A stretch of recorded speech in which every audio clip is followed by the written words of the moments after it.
You see, there was a rebellion in the kingdom a long time ago. Just as there was a rebellion in the kingdom here when you read in 1 Samuel with his son, Absalom. His son Absalom was his own flesh and blood, his own right-hand man, someone very close to him, someone in the inner circle, so to speak, tried to take the kingdom away from David. Well, the same thing happened a long time ago. Lucifer tried to take the kingdom away, tried to take the authority away from Jesus Christ, tried to take the kingdom away from God, tried to overthrow God. He deceived angels into following him. And the Bible says that pride was lifted up inside of him, and he tried to dethrone God. And he was cast down to this earth. So there was a rebellion in the kingdom a long time ago, and Lucifer was cast down. And this resulted in death.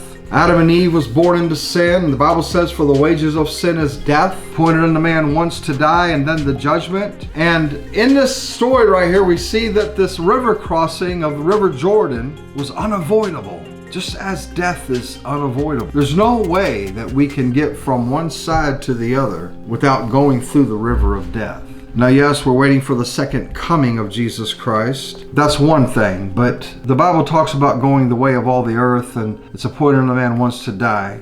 Most people will die. And so a lot of people have the attitude of, they will cross that bridge when they get there. They'll worry about the river of death, when they get there. They'll worry about that time whenever those deep waters are facing them when they get to those deep waters. And a lot of people have the attitude that, hey, I'm just going to live for today. I'm not going to worry about the river of death right now. And so they party on and they go about their life and they forget God and they live for today.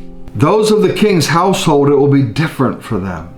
You see, the king and his household, a ferry boat was sent from the other side. So let's look at the household. The household help came from the other side. Their salvation came from the other side. Their help and their salvation came from the other side. The king crossed over with his household. And I've seen a lot of death scenes, like on the internet and stuff like that. You can't help but to see people like holding the hands of a loved one. It's very touching. It's very emotional. But when you're part of the king's household and you're facing that chilly river of death, those black waters of the River Jordan, there's somebody that is with you. There's somebody that is accompanying you across that river.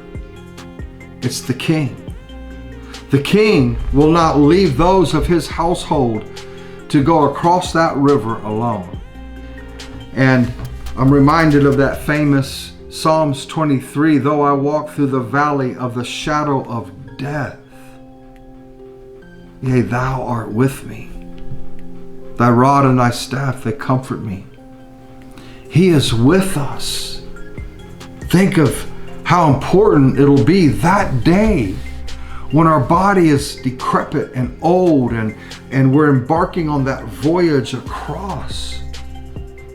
And the world is just dim and fading in the background. And nothing of this life matters anymore. Our grip on life is being released. The only thing that'll matter on that day is, will we have the king with us? Will we be in his household? Will he be there with you? Will he be there with you on that day? A lot of people, they say, well, I'll worry about it when I get there. But I'm here to tell you that if you have that attitude, that you'll cross that bridge when you get there. I'm here to remind you as your friend that the bridge will be out. There'll be no safe crossing for you. There'll be no assurance for you. There'll be no ferry boat for you, no vessel of assurance for you. Because there's only one way to get across that river of death, and it's through Jesus Christ.